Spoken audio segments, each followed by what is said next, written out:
inovasi dari mana gitu Bapak membuat alat roller bending ini Ya. gitu?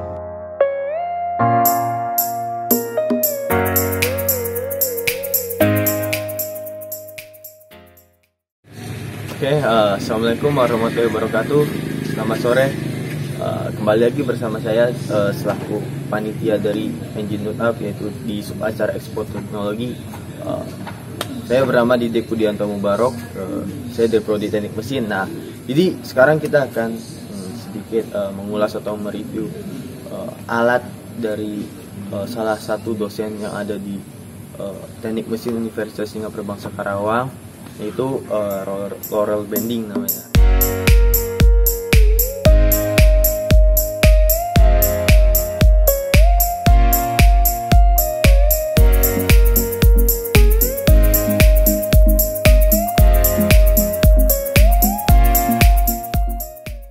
Nah, jadi untuk reviewnya ataupun wawancaranya ataupun diskusi dengan si narasumber, boleh kita lanjut. Kita akan wawancara bersama Pak Dery. Di situ ada di tempat di rumahnya yaitu. Nah, mungkin langsung saja untuk kita selaku panitia akan menuju ke tempat tersebut. Nah, sekarang kita udah sampai nih di tempat dari narasumber yang mempunyai alat roller bending tadi, yaitu Pak Dery. Nah, sekarang kita akan memperkenalkan diri nih dari Pak Dery sendiri gitu. Mungkin silahkan untuk Pak Dery perkenalkan diri terlebih dahulu agar teman-teman yang nonton juga tahu gitu. Silakan. Ya, baik, terima kasih. Perkenalkan, nama saya Dery Tugu Santoso. Saya merupakan salah satu dosen di Prodi S1 Teknik Mesin di Universitas Singapura Bangsa Karawang. Untuk kelompok keahlian saya sendiri, saya di kelompok keahlian teknik produksi.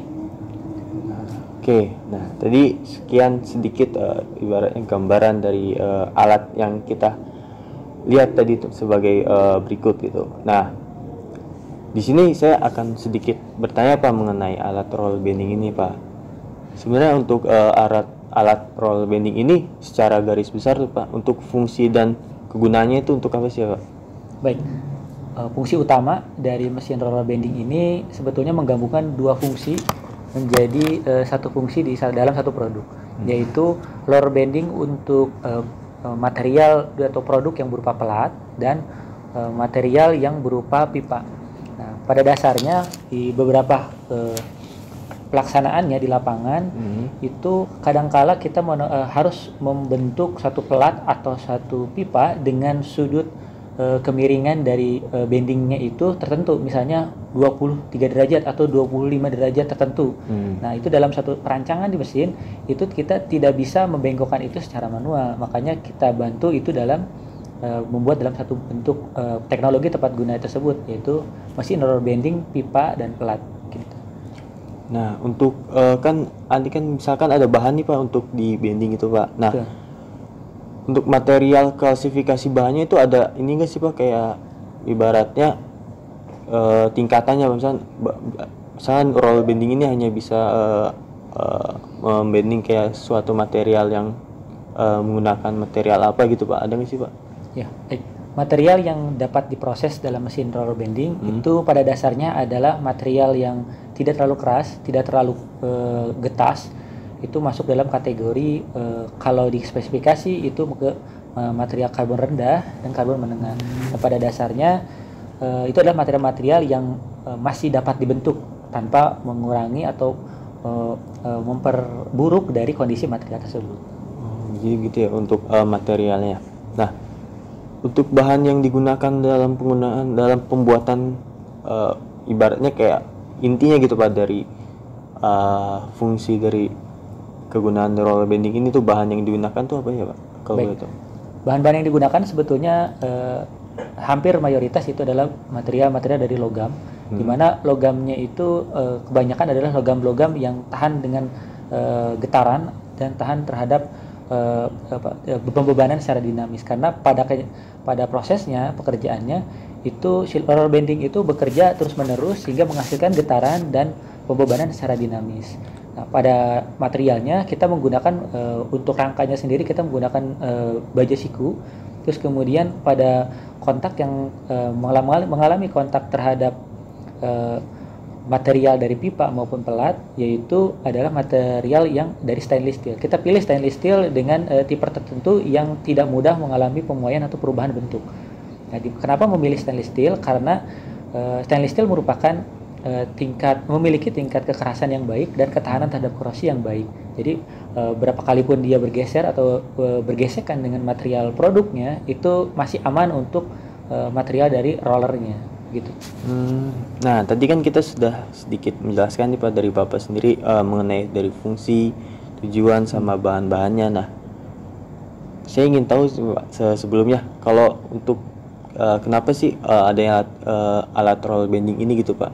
Lebih ke latar belakangnya gitu Pak. Kenapa harus Bapak membuat inovasi dari mana gitu Bapak membuat alat roller bending ini gitu? Baik, pada dasarnya ide atau gagasan utama dari pembuatan mesin ini yaitu pada saat kami tidak sengaja itu untuk survei atau ke beberapa mitra pengelasan di sekitar kampus Universitas Singapura Bangsa Karawang. Ternyata dari beberapa mitra mereka terlihat sekali bahwa mereka melakukan pembendingan itu secara manual, yaitu dengan menarik atau mendorong dari pelat atau pipanya tersebut. Dan itu kami khawatir itu akan mengakibatkan cedera pada anggota tubuh dari pekerjanya tersebut. Kemudian setelah kami lakukan wawancara pengambilan data atau sampel, ternyata mesin roller bending itu mereka juga bisa lakukan itu di luar. Ternyata itu harga sewanya sangat tinggi.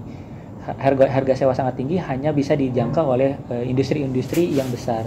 Dan mesinnya juga mayoritas sangat besar. Nah, dari situ muncullah ide untuk bagaimana kita buat roller bending dengan skala industri kecil atau skala mikro, tapi bisa bermanfaat dengan harga yang terjangkau juga.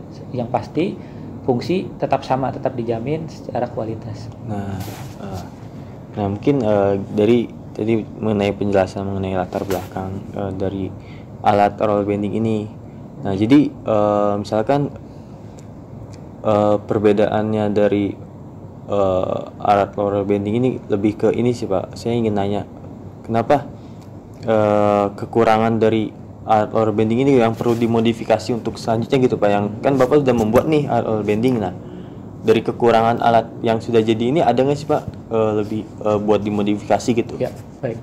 Ya, pada dasarnya satu produk itu tidak ada yang sempurna ya. Tetap kita akui kita juga ada mengalami kekurangan atau kegagalan. Yaitu pada saat pelaksanaannya, yang pertama yang kami rasakan yaitu setelah kami hitung kebutuhan daya listriknya itu, sehingga kami membutuhkan listrik 3 fasa, di mana listrik 3 fasa itu tidak semua mitra memiliki, dan itu harus memerlukan konverter ke 1 fasa. Nah, di mana 1 fasa merupakan listrik yang cenderung banyak di industri kecil, karena 3 fasa banyaknya di industri besar. Terus yang kedua adalah pada dasarnya proses rollnya itu, karena kita bisa setting per 1 derajat, misalnya kita mau membending 20 derajat, nah itu kita bisa setting, tetapi dalam prosesnya itu masih kami anggap itu masih sangat lama, di mana pergerakan dari material, pergerakan dari order di lapangan itu membutuhkan load yang sangat besar. Nah, itu kami harapkan mungkin untuk selanjutnya dengan waktu yang singkat tetapi dengan sudut yang presisi pada saat membending. Itu perlu. Berarti untuk modifikasi selanjutnya yang mengenai kekuatan dari arus listriknya ya, salah satunya ya Pak. Nah jadi kayak gitu teman-teman mengenai dari deskripsi dari alat roller bending ini. Nah, mungkin untuk teman-teman yang sedang menonton ataupun yang ada di rumah, jika ingin bertanya boleh nanti ditaruh di kolom komentar di bawah aja. Nah, nanti kita akan menjawab bersama Pak Dery juga gitu. Nah, mungkin dari teman-teman yang di belakang kamera ada yang mau nanya mengenai alat roller bending ini. Silakan. Saya ingin bertanya Pak, untuk alat ini sendiri apakah sudah disosialisasikan kepada masyarakat seperti dijual perbelikan atau disewakan sehingga masyarakat bisa menggunakannya? Mungkin itu saja pertanyaan dari saya. Sekian dan terima kasih. Nah, mungkin untuk Pak Dery silahkan bisa dijawab. Baik, terima kasih pertanyaannya. Pada dasarnya ide utama dari pembuatan alat ini sebetulnya untuk menunjang kegiatan dosen yang dinamakan pengabdian kepada masyarakat.